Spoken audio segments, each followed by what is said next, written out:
I'm here with Shaquanda Cotton, who in 2006 was sentenced to up to 7 years confinement at a Texas juvenile detention facility as a black teen following accusations that she pushed a white teacher's aide. She recently released her new book, Memoir of a Teacher Slapping Bitch. I am Shaquanda Cotton. How are you doing today, Shaquanda? I'm fine. How are you? I'm excellent. Thank you so much for joining me today. Let's go back, to the beginning. How old were you when you moved to Paris, Texas? I was 8 years old when we first moved here. And when you moved to Paris, Texas, did you notice, and stuff and everything, that it was a different environment than where you lived previously? Not right off. Not as a kid. I didn't pick up on many things besides, just kid things. But other than that, I didn't really pick up on anything just too early on. I So, didn't. Well, maybe I should say my mom picked up on things that I didn't as a kid. right, right. And at 14 years old, you start going to Paris High School, and I guess, before that, like your mom, before the incident happened, with the teacher's aide, like your mom had made, a couple complaints about like racial discrimination, and Paris High School, they had a number of complaints already, for racial discrimination about like the black students being cited more for disciplinary problems. Was that something you noticed? Yes, and that's what played a major part of the retaliation that I received with my case. And that's because of the activist work that her and my Brenda Cherry has done. And that started early on when I was quite young, maybe 10, 9, something like that. Definitely. And can you talk a little bit about the situation that happened with the hall monitor? Because I guess there's a lot of discrepancies on the internet, when you read as far as what actually occurred. Mm-hmm. Well, on that morning, I went in to try to take my medication as I normally do every morning. After I eat, I go and take my medication before the school starts. So this particular morning, the hall monitor was at the door, and I went to the door to try to go in, make entry to go and get my medicine, and she started yelling at me, telling me that I couldn't come in and to get out of the building. And so I turned, and it was me and my friend, and I think it was one more person with me. But we turned and we walked off. But as I was walking off, I noticed there was a group of white girls coming up, and they were going to the door too. So I just kind of stood back to watch to see if she was going to let them go in. And she let them enter the building. So I went back to ask her why would she let them in, and she wouldn't let me in to go and take my medicine. And that's when she started screaming and yelling, and she started pushing me backwards onto the people that were behind me. And then by the time she got to the third push, I just kind of did my hands like this, and she pushed off of my hands, but she never fell, or I never even, extended my hands out. My arms were still up like this. And so she pushed me onto someone that was behind me. And so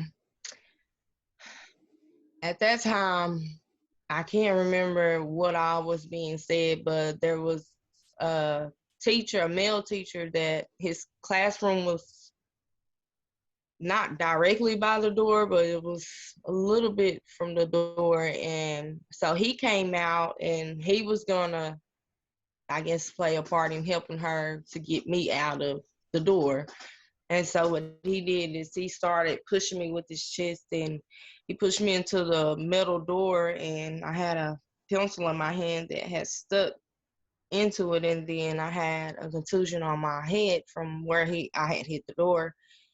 And so after that, everybody's yelling, telling me to go to the office, and I ended up going to the office, and they just put me in the principal's room, and I stayed there for probably hours. They wouldn't let me call my mom. Um, I don't think I even got to take my medication that morning at all. I was just kind of sitting there, pretty much waiting for them to decide what they were gonna do. And it was it was mm, yeah. And then I'm sorry if I forget stuff sometimes, but and I'm a little nervous. But that's what led to the arrest that day. Definitely. And you were arrested that same day? Yes.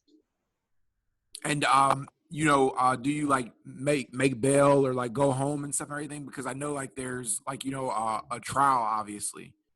Yeah. Um they had took me and booked me in at the Paris Police Department, and I believe they were trying to transfer me to the detention center then, but the I believe it was the probation officer at the time. She requested that I be released to my mom's care. And so that's how I ended up going home with her until my trial. And now did they offer you a plea agreement? Like, because like I've read online and stuff, everything where it says you weren't offered a plea agreement, and then there was like, different articles where it says like your mom rejected the plea agreement No, there was never a plea agreement that was offered to me. and stuff and everything. And you so I guess like you ended up taking this case to trial, and like even though there were like multiple people and stuff and everything that said that the aide like pushed you first, you lose at trial. Hmm. Were what was your feelings like, I mean, and stuff and everything, like like losing a trial, like I mean, and stuff, like not knowing, like I mean, and stuff, like when you would get out of prison, because it possibly could be 7 years. Um, I think at the time that everything was going on, I was still a kid, so I wasn't thinking along the terms of, the previous stuff that had been going on in the school. I thought that was something totally different than it would be if we were to go into a courthouse in front of a judge. I guess I felt at the time that they had to tell the truth, because that's what they say. That's anytime else I've seen anything about court, you're sworn in to tell the truth. So that's what I thought would happen, but it didn't. It went a totally opposite direction, and none of the adults told the truth. They were, matter of fact, after my sentencing, they stood up and high-fived each other, and they were clapping, and it was tough. And then that was another thing that I wanted to mention too about the principal of Paris High on that morning. He did tell my mom that he wanted to personally see me prosecuted, but it wasn't for anything that I had done. This was all, I guess I could say, measures that they took to get back at my mom for the things that she was doing in the community and at the schools and with Brenda. Right, because like I guess like your mom had like led a protest march in front of the school, and like after that, like you started receiving like disciplinary citations for like frivolous things. Like one of them was like because like I guess your skirt was inch too short, and then one was because you poured too much paint in a cup during an art class, and then like defacing the desk at the school, but the desk didn't have any damage to it. Yeah. And then they said that I stole a purse that I didn't steal. And there's several uh, write-ups, and a lot of those were challenged, and it still didn't change anything. but those are what they used for a criminal background for me at trial. Right. And one of the main, like, I think like criticisms of the judge, particularly in your case, was that at the same time it was a girl who was arrested for arson around the same age of you, and she was given probation. Right. Were you aware Yeah. of that? Like, what I mean, and stuff at the time, like, and stuff, everything, like, she's charged with arson and then she gets probation. Yeah.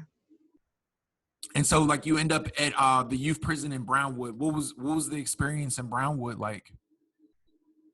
Uh, I I don't really remember a lot.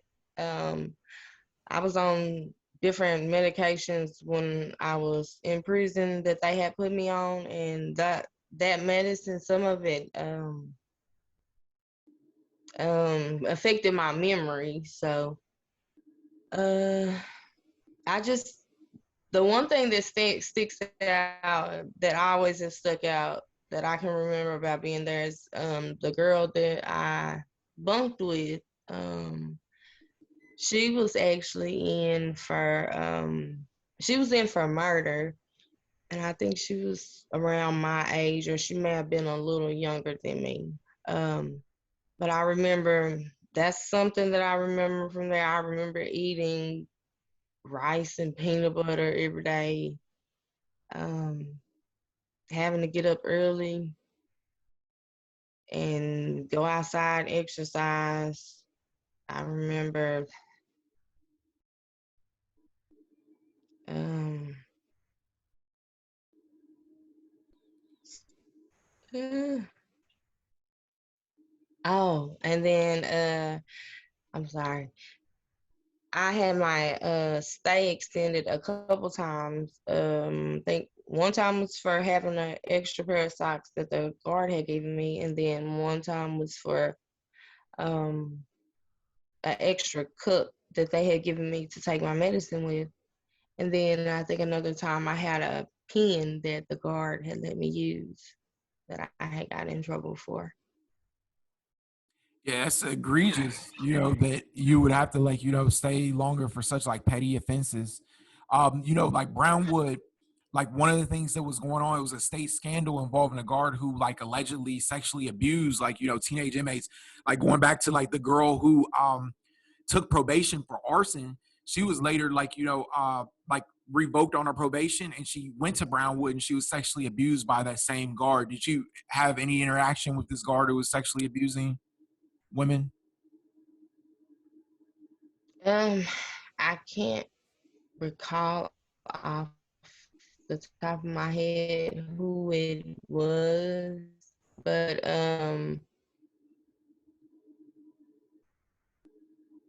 you said that. I'm not sure about that one, but I had a weird situation with one of the guards up there where he would that's where the pen came from. He would give me pens to write. He let me out like to help go get the stuff ready for showers or help pass out snacks or just different things. But he made me uncomfortable because I could tell that it was like he was flirting, but at the time I really didn't care because I didn't like being locked in a room. So I kind of I flirted with him so that he would let me out, but he never sexually assaulted me. He kind of brushed up over me one day when we were coming out of the linen closet, but the way I reacted, I feel like kind of let him know that I wasn't gonna be for none, I wasn't gonna do anything else besides smile so I could come out of my room. I was a kid, so I was doing what I thought works, doing what keep me out of trouble and make the guards be nice to me. Definitely. Was it like I've read like where you say you felt paranoid sometimes, being around like these girls, some of them who are hardened criminals, and like at like some point like you actually like started like cutting yourself. Uh, yeah, I think the the self injury and things like that, I feel like they came more from the medication that they had me on, that it started making me hallucinate. I would hear things, and um I would scratch all my skin off my face or scratch up my arms. Um I tried committing suicide. Once I'm for sure of.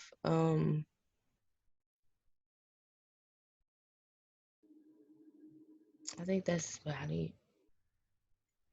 And while you're in jail, like a writer, I think at the Chicago Tribune publishes an article, and like a huge like community like response to like the egregiousness of you being incarcerated, like starts to happen. Like Ricky Smiley organizes a protest.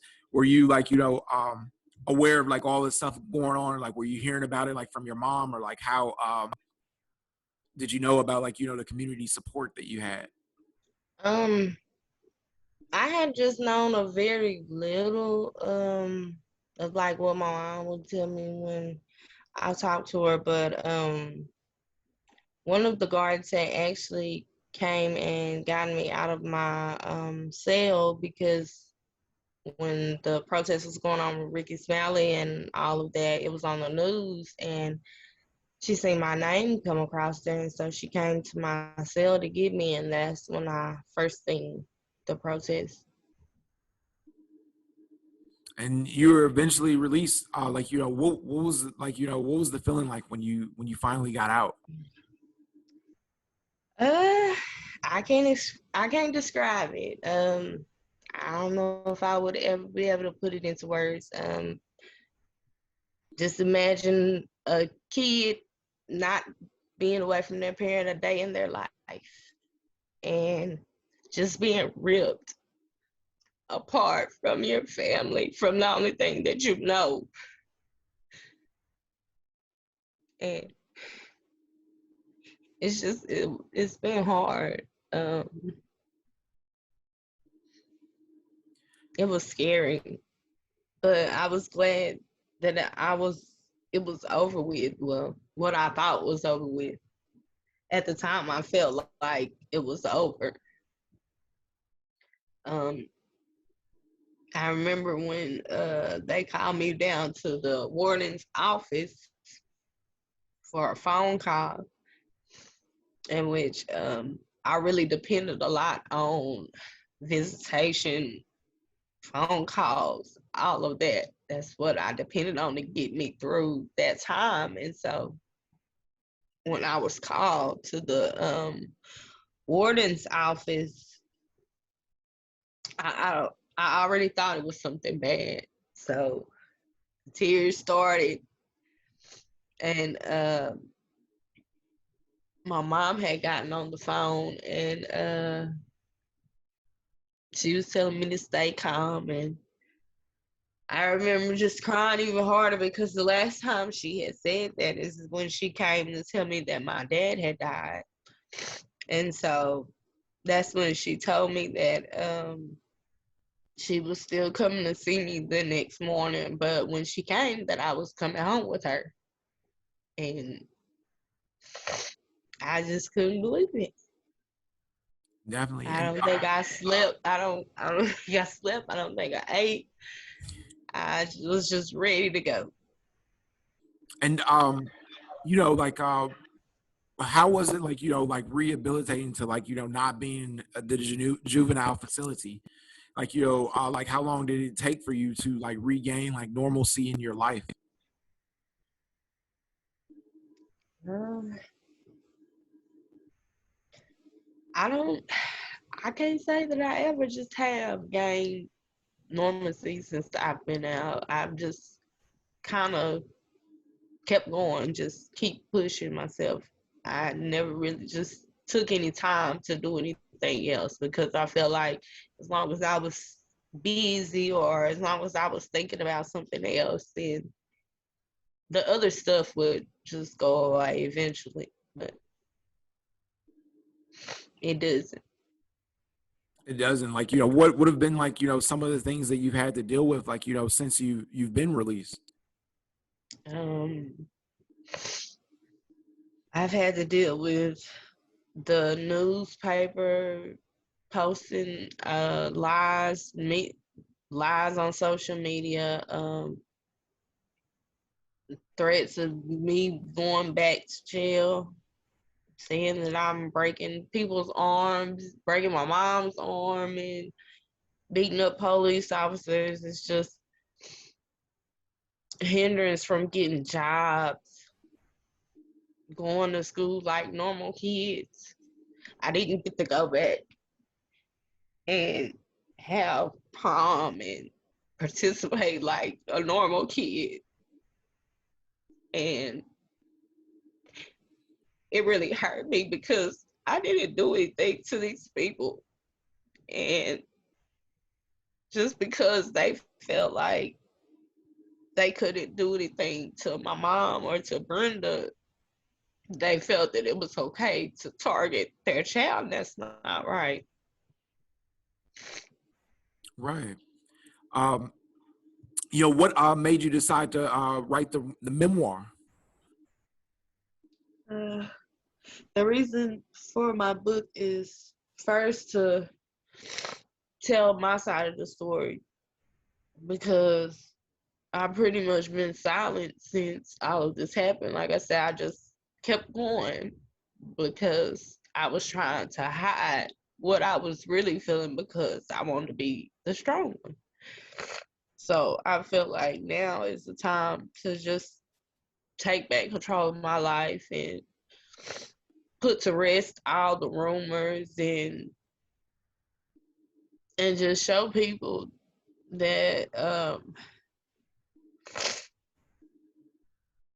no matter what you go through in life, um, you just have to keep pushing, keep being strong, keep standing up for what you believe in. And I feel like it it done a lot of harm, but some good came out of it also because my case is what in turn is the reason why they looked into all of those other cases and all of those kids were set free because most of them went through an unjust system just like I did, but they didn't have the courage to stand up because the whole time that I was incarcerated, I never progressed. And there's levels that you have to go through in order to even go home. I never progressed because in order to do that, you have to admit that you committed a crime or you done something wrong. And I just wasn't willing to do that because I didn't do anything wrong. I didn't push this lady down and hurt her. I would never do that. It's powerful. Uh, Thank you but yeah, so much, Shaquanda. Your story, like, I mean, is very, like, inspirational, and, like, all the things that you've gone through. I think, like, a lot of people will find, like, motivation and stuff to keep going, and, like, especially the millions of people who, especially of color, who have been, wrongfully accused by the criminal justice system, overcharged. There's a lot of that still going on, and I think, like, your story is a bright light in, in those situations. yeah. Thank you so much. Thank you.